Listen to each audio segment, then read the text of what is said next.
안녕하세요. 인사이드 스토리 유진영입니다. 안녕하세요, 상하입니다.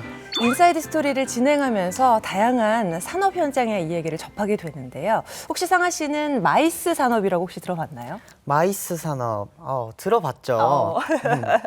네, 마이스 산업이란 대규모 회의장이나 전시장 등 전문 시설을 갖추고 국제회의, 전시회, 인센티브 투어와 이벤트를 유치해 경제적 이익을 실현하는 사업으로 숙박과 교통, 관광, 무역, 유통 등을 관련해 여러 산업과 유기적으로 결합한 고부가 가치 산업이다라고 할 수 있겠습니다. 와, 정말 준비를 철저하게 많이 해왔습니다. 과학 분야의 융복합 분야가 새롭게 좀 주목을 받고 있다면 마이스 산업, 서비스 분야의 융복합 산업이지 않을까 생각을 해봅니다.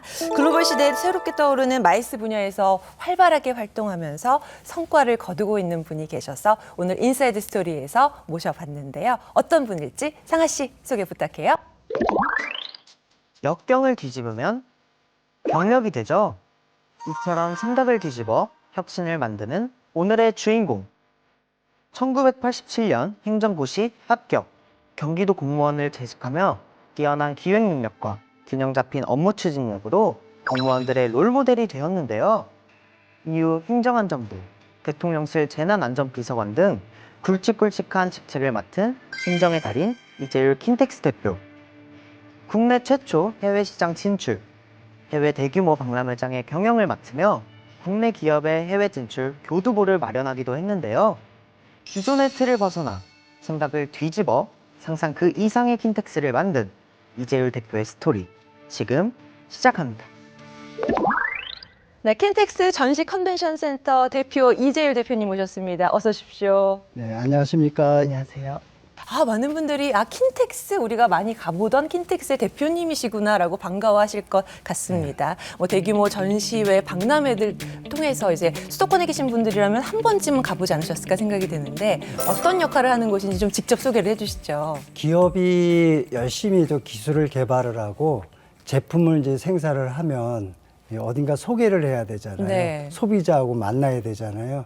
그러한 만남의 장소를 저희가 제공하고요. 사람과 사람 기업을 연결해주는 그러한 매우 중요한 장소입니다. 우리나라에서 가장 큰 그 전시장은 물론 킨텍스고요.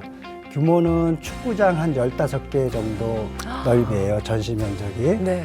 우리나라가 이제 18개 전시장이 있는데 33만 제곱미터인데 그중에 저희가 10만 8천을 갖고 있기 때문에 3분의 1 좀 넘는 게 바로 고향 일산에 있는 킨텍스입니다. 네, 그래서 또 많은 분들이 이곳을 찾고 계십니다. 대표님께서 2022년 12월에 이제 제9대 대표로 취임을 하셨습니다. 코로나가 끝난 직후라서 굉장히 많은 분들이 힘들어하실 때였고 또 킨텍스도 굉장히 어려움을 겪었다고 알고 있습니다. 이 펼쳐진 상황 참 막막하셨을 텐데 그때 심경이 좀 어떠셨어요? 처음에 왔을 때 좀 암담하더라고요. 왜냐하면 이제 평소에 매출도 뭐 거의 반토막 이하로 줄었고 손해액이 뭐 260억이 넘었어요. 매년. 네. 회계학 거의 첫 페이지에 보면은 기업 경영하는데 가장 중요한 게 뭐냐? 그럼 이거죠. 매출을 극대화하고 비용을 제일 적게 하면 되는 거거든요. 그래서 그 원칙을 지키기 위해서 프로그램을 다 매출은 어떻게 올려야 되고 또 비용을 어떻게 줄여야 될지 리스트업을 전부 해서 네. 하나하나 우리 구성원들하고 하나하나 실천해 나갔습니다. 그 결과 1년도 안 돼가지고 저희가 20년 만에 최고의 그 단기 순이익을 올렸고요.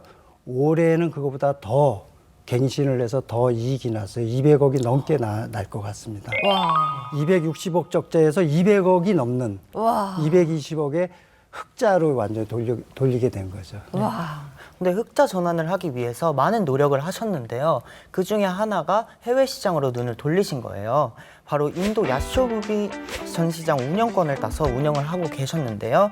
우리나라 기업이 해외 전시장을 운영하는 게 최초 아닌가요? 최초입니다. 그것도 국제 입찰로 당당하게 세계 1, 2위를 넘는 이런 세계 유수의 전시 전문 운영 업체하고 경쟁을 해서 인도에서 가장 최신의 전시장을 20년간 우리가 운영하는 걸 획득한 거는 최초고 또 아마 아시아에서도 최초라고 저는 생각하고 있습니다. 그곳에서 어떤 일들이 지금 펼쳐지고 있나요? 야쇼붐이라는 게 이제 힌디어인데요. 네. 힌디어로 긍지의 땅이라는 거예요. 지금 현 모디 총리가 이제 이름을 지어줬는데 인도의 자랑으로서 이제 그 전시장을 만들었고 그 전시장을 바로 대한민국 킨텍스가 운영을 하는데 처음에는 보통 우리가 들어갈 때 한 4년 정도는 적자를 감수하고 들어갑니다. 그런데 운영하자마자 6개월 만에 흑자로 돌아섰고 네. 지금 1년 지난 상황에서는 훨씬 더 많은 흑자를 기록하고 있고요.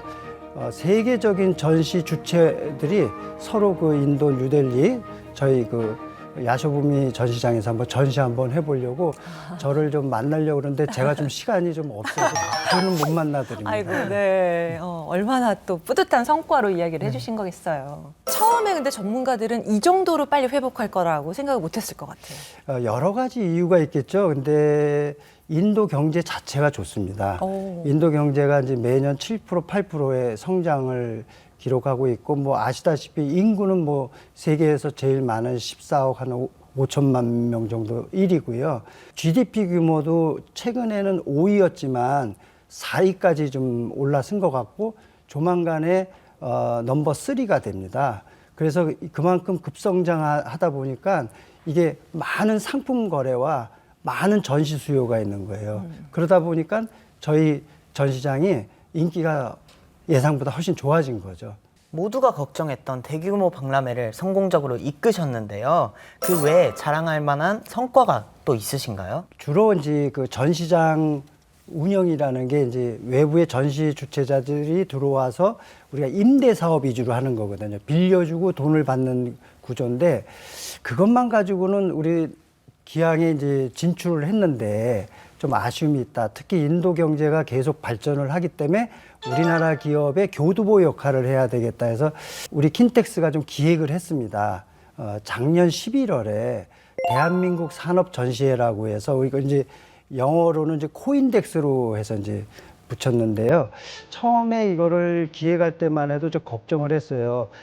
외국에 나가서 우리가 전시회를 하긴 했지만 보통 뷰티, 메디칼 특정 분야만 나가본 적은 있어요. 규모도 한 작은 규모로.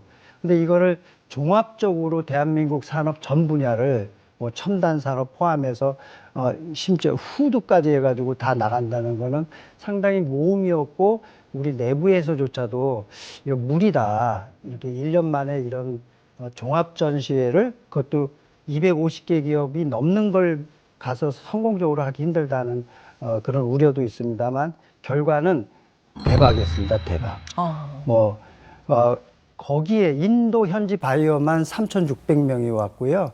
1억 5천만 불의 상담 실적이 있었고 제가 가서 행사 기간 내내 있었는데 보니까 현장에서 100억짜리 사인도 막 하더라고요. 그래서 가신 분들 만족도도 높을 뿐만 아니라 무엇보다도 그 전시장이 대한민국 기업이 운영한다는 거에 너무 놀랐어요. 그래서 그분들이 저한테 딱 네 자로 줄여서 얘기하면 국위선양 이렇게 얘기하더라고요. 그래서 저는 너무나 이게 자랑스럽다는 생각이 들었었어요. 우리는 할 수 있습니다. 이런 생각을 갖게 됐고요. 네. 그래서 우리 지금은 우리 킨텍스 모든 직원뿐만 아니라 거기 현지의 대사관, 산업부 직원, 경기도 고양시 모두가 야 이거 한번 더 해보자. 이거 된다. 이런 상황입니다. 국위선양이라고 하셨는데 그게 이제 인도의 회사들뿐만 아니라 더욱더 이제 자랑스러운 일은 우리나라 기업들이 인도에서 일을 할 수 있게 우리의 물건을 살 수 있게끔 그 장을 또 만들어 주신 거잖아요. 네. 큰 시장을 인도에다가 우리가 한번 딱 펼쳐 놓은 거죠. 운동장을 하나 만들어 놓은 거예요.